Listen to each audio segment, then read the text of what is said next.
आप सभी को मेरा नमस्कार। स्वागत है आपका अपने चैनल सुनहरी कहानियाँ में। आज की कहानी है एक सांवली सी परछाई, जिसकी लेखिका मनीषा कुलश्रेष्ठ जी हैं। कहानी शुरू करने से पहले मेरा आपसे विनम्र निवेदन है, यदि आपको मेरे द्वारा सुनाई गई कहानियाँ पसंद आती हैं तो कृपया कहानी को लाइक, शेयर और चैनल को सब्सक्राइब कीजिएगा। आइए सुनते हैं कहानी एक सांवली सी परछाई।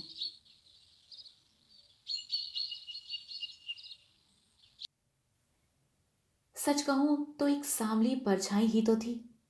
तमाम खूबसूरत चेहरों के पीछे सहमी सी एक छिपती छिपाती परछाई।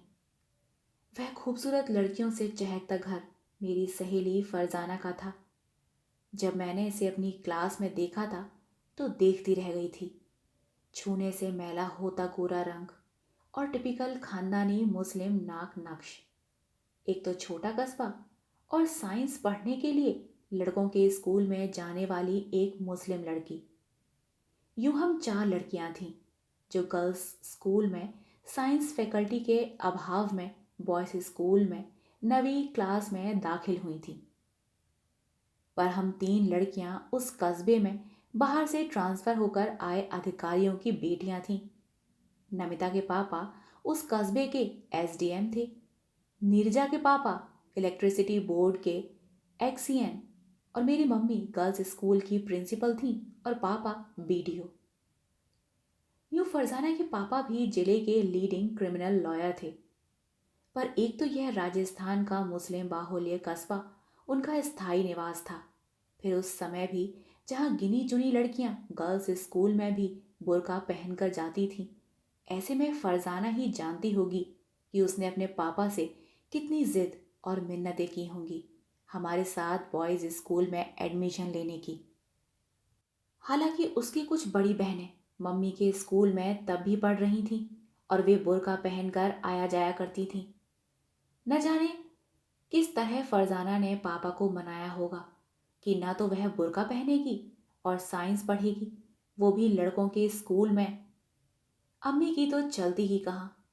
फरजाना की बहनों की गिनती याद नहीं, पर दो बेइंतहा खूबसूरत बहनें अंजुम दीदी और निखत दीदी मम्मी के स्कूल से 10वीं की परीक्षा दे रही थीं।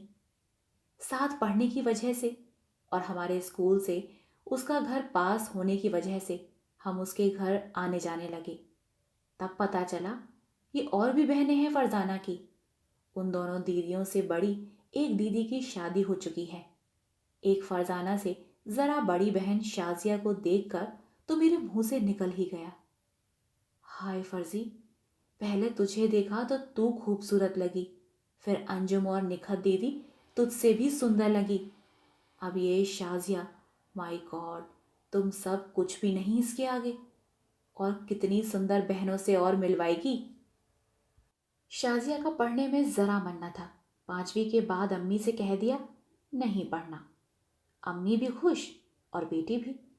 मगर शाजिया का कमाल देखते, जरदोजी के गरारे कुर्ते काढ़ने में और सुंदरता तो जैसे तराशी हुई, और तमाम उपमाओं को लगा दो उसके सौंदर्य वर्णन में तो कम पड़े। हल्की भूरी बड़ी आंखों पे भंवरे सी पलकें, तीखी नाक, तराशे गुलाबी होठ, और सच मानो ये कल्पना नहीं। और भी दो छोटी बहनें थी फरजाना की, वसीमा और गुल। गुल तो तब आंटी की गोद में ही थी। ये छुटंकियां भी कम न थी। आखिर बेहद हैंडसम वकील साहब और 40 की उम्र में भी गजब की खूबसूरत आंटी की बेटियां थीं। दो बेटे गुल से जरा बड़े, सुहेल और तुफैल, ये भी माशाअल्लाह गोरे और सुंदर। अक्सर इंटरवल में हम वहीं होते, वकील साहब की हवेली में। कभी आलू के मुगलई पराठे खाते, कभी जर्दा तो कभी सेवैयां। मुझे और नमिता को तो गोश्त खाने में भी गुरेज न था। पर हमारे साथ होती थी ब्राह्मणी नीरजा, आज लंदन में डॉक्टर हैं। भले ही अब हैम वैम खा लेती होगी। कितने ही दिन तो इस खूबसूरत खानदान में आते जाते हो गए और अंजुम दीदी का निकाह तय हो गया। घर में माहौल बदल गया। रेशमी शरारे गरारे सिले जाने लगे। दुपट्टों पर सुंदर मुकेश और सुनहरी लेस और मोतियों का काम शुरू हो गया। बीच बीच में गीत भी होते, उबटन लगता, बेला मोतियों के गजरों का ढेर बढ़ता, महकता। फरजाना पढ़ने के लिए इतने बड़े भव्य घर में भी तन्हाई न मिल पाने के कारण चिढ़ जाती। उसे बस डॉक्टर बनना था, बाकी सब व्यर्थ लगता। पर मुझे बहुत आकर्षित करता वह माहौल। फरजाना का घर हमारे घर से दूर न था। उस पर अंजुम दीदी, मम्मी की स्टूडेंट, सो हर रस्म पर मैं वहीं होती। शाजिया से मेरी बेहद पड़ती। उसका खूबसूरत लहजे में बोलना, छेड़ना, रूमानी बातें करना मुझे भाता। हम दोनों ही की गीतों में, नाचने में खूब रुचि रहती। फरजाना चिढ़ जाती। ऐसे ही एक दिन शादी के पहले की रस्मों के बीच चहकते गीतों और महकते उपटनों और सरसराते शरारों को छोड़ मैं पानी पीने उनकी रसोई तक गई तो वहां एक लंबी सांवली लड़की रस्म के बाद बांटी जाने वाली केसरिया बूंदी दोनों में रख रही थी। रसोई की गर्मी में सांवला चेहरा तप आया था। वो मुस्कुराई। आओ मनीषा, आप मुझे जानती हैं? हाँ बेशक, अक्सर तो आती हो तुम। आप फरजाना की बड़ी बहन हो। तभी नाक नक्श में वही चिर परिचित घुला घुला सा लावण्य मुरझाए चेहरे में स्पष्ट था। दो लंबी चोटियां, सादा सा हल्का नीला शलवार कुर्ता, चरहरी देह पे कस के लपेटा सफेद दुपट्टा। हाँ दीदी, पानी पीना था। बाद में गीतों में बैठने पर याद आया, उस सांवली लड़की को देखा तो है, पर बस एक परछाई सा, बस जरा सा। रसोई से निकल दस्तरखान तक जाना, वहां से रसोई और ढेरों कमरों के बीच किसी कमरे में आते जाते हम अपनी किशोर व आल्लड़ता में कब उस ओर ध्यान देते। फरजाना से कहा कि तूने बताया नहीं। हाँ, वो अंजुम दीदी से बड़ी हैं, फिरदौस दीदी, पापा की यानी मेरी दूसरी अम्मी की बेटी। अलग रहती थी कहीं, अम्मी नहीं रही तो यहाँ आ गई। इनकी शादी, कोई पैगाम ही नहीं आता। ऐसी तो कहीं बदसूरत भी नहीं। नाक नक्श कितने सुंदर हैं, बाल लंबे, लंबा कद। तुम सबकी हाइट तो एवरेज सी ही है, बस गोरी ही तो नहीं तुम सबकी तरह। तुम्हारे पापा ही नहीं ढूंढते क्या?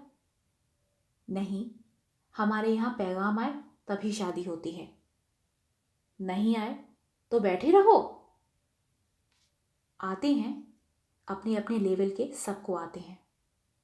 पूरी शादी में वह सांवला चेहरा जुटा रहा, बेजा कामों में। सुंदर बहनें खिलखिलाती रेशमी शरारों से सजी दुल्हन को इधर से उधर ले जाती, सजाती। अंजुम दीदी के निकाह में बड़ा मजा आया। पहली बार मुस्लिम विवाह की सारी रस्में देखी। दूल्हे का इकरार, फिर मेहर की रकम का तय होना, दुल्हन के इकरार के वक्त दुल्हन और उसकी बहनों, माँ मौसियों का रोना और दुल्हन का एक धीमा सा शर्मीला हाँ कहना, फिर दूल्हे का झूठा लड्डू दुल्हन को खिलाना। मर्दों और औरतों का एकदम अलग अलग इंतजाम होना। अंजुम दीदी की शादी में गुल बस 10 महीने की थी। सबसे छोटी साली करके उसे दूल्हा भाई की गोद में डाल दिया गया था। फिर फिरदौस उन खूबसूरत गोरी बहनों की सांवली परछाई बनी। पीछे कहीं से रस्में देख लेती। कपड़ों की सादगी भी वही थी। ऐन निकाह के दिन भी हल्के हरे सादा साटन के गरारे पर वही सफेद दुपट्टा डाले, बस दहेज का संदूक सजाती, अम्मी का हुक्म बजाती भटकती रही। ऐसे ही निखत दीदी का भी निकाह हो गया। नकचड़ी शाजिया की बेपनाह हुस्न के चलते 1000 पैगाम आए और उसका निकाह भी एक अमीर खानदानी घर के आईएएस बेटे से तय हो गया। फरजाना चिढ़कर कहती, न जाने क्या करेगी, बस सुंदरता ही है, दिमाग देखो तो ठस। उस दिन जब वह देखने आया तो डाइनिंग टेबल पर खाना चल रहा था। उसने बोला कि कैरी ऑन, तो कम वक्त कच्ची कैरी ही उठा लाई। न जाने कैसे चलेगी ये बेमेल शादी, पर चली खूब, खूब चली। 1 साल बाद ही शाजिया को देखा तो पहचान न सकी। कटे बाल, स्लीवलेस ब्लाउज, यदा कदा बाल झटक कर बोले गए अंग्रेजी के जुमले। दूल्हा भाई अलग, सौ जान से निछावर। कमी क्या थी? अदा थी, हुस्न था, बस इल्म ही तो कम था। लाख चाहकर फरजाना डॉक्टर न बन सकी।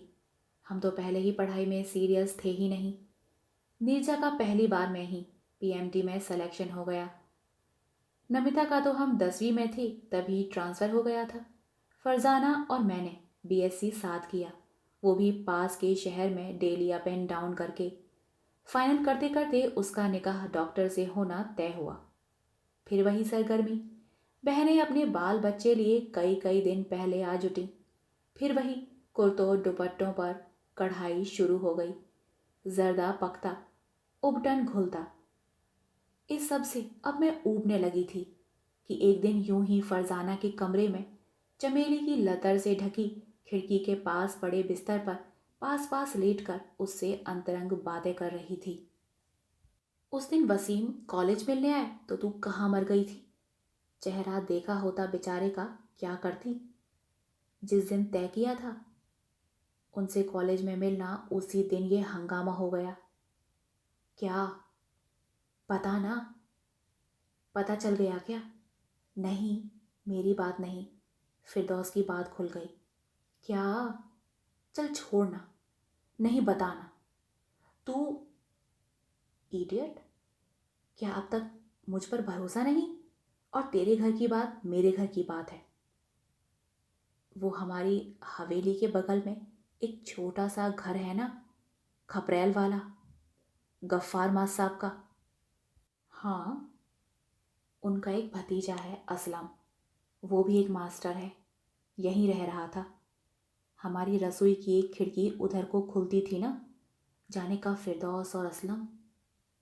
फिर एक दिन असलम घर आ गया पैगाम लेकर। पापा पहले समझे नहीं, सोचा मेरे लिए आया है, उस पर बिगड़ गए। तब उसने फिरदौस का नाम लिया। तब तक सुहेल ने भी शिकायत की कि उसने उसे अक्सर फिरदौस से बात करते देखा।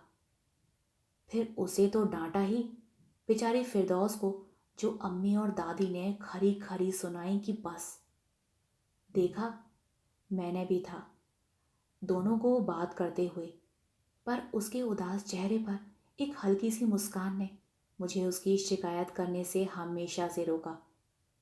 क्या करूं मनु, मेरा ही शादी करने का मन नहीं करता जब उसे अपनी शादी में भी वही सब करते देखती हूँ जो उसने तमाम बहनों की शादी में किया, तो जी भर आता है।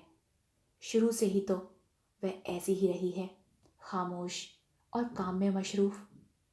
शाजिया को तो वह फूटी आंख नहीं सुहाती थी। हम दूसरी बहनें भी अपने में मगन रहीं।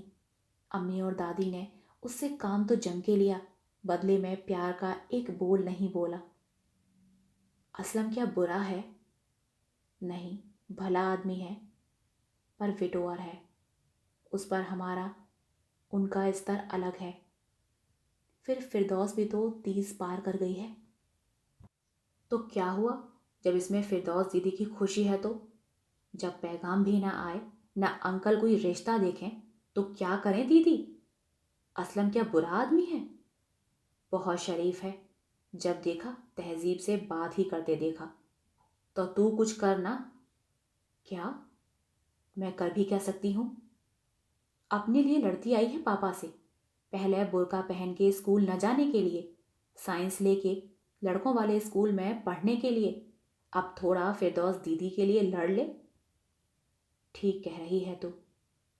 और क्या, एक अपनी ही अभागी बहन की जिंदगी के लिए तू इतना तो कर सकती है। हाँ मनु, मुझे अब याद आता है कितनी ही बार मैंने एग्ज़ाम में उसे चाय बना के देने के लिए उठाया, उसने कभी बुरा नहीं माना और बना के दी। तेरा कहना सही है, अब जब मैं ही घर में बड़ी रह गई हूँ, वो मेरी बात नहीं टालेंगे। मैं घर चली आई। फरजाना ने न जाने कैसी वकालत की कि जब मुझे कार्ड मिला शादी का तो उसमें दोनों बहनों का नाम था। आखिर बेटी किसकी थी? एक नामी वकील की। फरजाना वेड्स वसीम और फिरदौस वेड्स असलम। शादियां हुई उस हवेली की तमाम शान शौकत के और उन्हीं प्यारी रस्मों के साथ। फरजाना की खुशी दोहरी थी। वह चहक रही थी। वसीम मियाँ बड़े बातूनी निकले। असलम और फिरदौस दीदी दोनों सहमे तो थे, पर खुशी उनकी आंखों की कोरों से छलक रही थी। फरजाना विदा के वक्त रस्मन आके गले मिली तो मैंने कहा, कमबख्त, झूठ मूठ ही सही, रो तो दे, इतनी दूर बॉम्बे जा रही है। वह फुसफुसाई, क्यों रोऊं? रोने की बात ही क्या है, गांव से निकलकर शहर में जा रही हूं। उधर पास ही सटे घर में विदा होकर जा रही फिरदौस दीदी जो जोर जोर रोई हैं कि बस मुझे लगा कि बरसों की बात बात पे दबाई रुलाई अब फूटी है। मेरे भी गले लगी। वसीम मियाँ ने दहेज का सामान इसीलिए ले जाने से इनकार कर दिया कि बॉम्बे में छोटे घर होते हैं, इनकन्वीनियंस होगी। असलम मियाँ ने कहा, यह उन्होंने पहले ही कहा था कि वे फिरदौस को बस दुल्हन के जोड़े में ले जाना चाहते हैं। दहेज उनके उसूलों के खिलाफ है। फरजाना से फिर नहीं मिल सकी। वो शारजहां चली गई, पर उसकी सांवली परछाई सी फिरदौस दीदी से मैं अपनी शादी के बाद एक बार फिर मिली, मम्मी के ऑफिस में, जब मम्मी एजुकेशन में डिप्टी डायरेक्ट्रेस थीं। अरे मनीषा दीदी, आप यहाँ? हाँ, आंटी से तबादले की बात करने आई थी। किसके? अपने। आप? हाँ, मैं टीचर हूँ ना, गर्ल्स स्कूल में। वहीं पर अब प्रमोशन है, पर मैं कहीं और नहीं जाना चाहती। आपने पढ़ाई कब की? 12वीं तो फरजाना के कहने पर प्राइवेट किया था वहीं। शादी के बाद इन्होंने पढ़ाया तो बीए, फिर बीएड कर लिया करेस्पॉन्डेंस से। मैं वही सांवली उदास परछाई ढूंढ रही थी जो मुझे ढूंढे नहीं मिल रही थी। आप सुन रहे थे कहानी एक सांवली सी परछाई। आशा करती हूँ आपको यह कहानी पसंद आई हो। कहानी पसंद आई हो तो कृपया कहानी को लाइक, शेयर और चैनल को सब्सक्राइब कीजिएगा। मिलते हैं एक नई कहानी के साथ, तब तक के लिए धन्यवाद।